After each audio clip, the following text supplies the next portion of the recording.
Halo guys, thank you sudah klik video ini. Jangan lupa bantu like, komen, dan share supaya tambah semangat untuk sama-sama belajar update ikan. Di sini saya mau nunjukin progres ikan pari saya. Ini waktu lahiran hari pertama. Ini total ada 6 ekor. Ini hasil breedingan sendiri.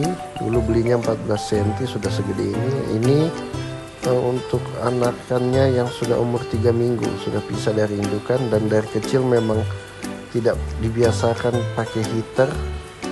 Ini juga sengaja saya gabung dengan koi hudiolong untuk sekalian bersih-bersih makanan sisa ya. Pakannya sama, dan juga ya kalau ukurannya bisa besar juga bisalah dijual. Oke, sekian video saya. Terima kasih. Thanks for watching.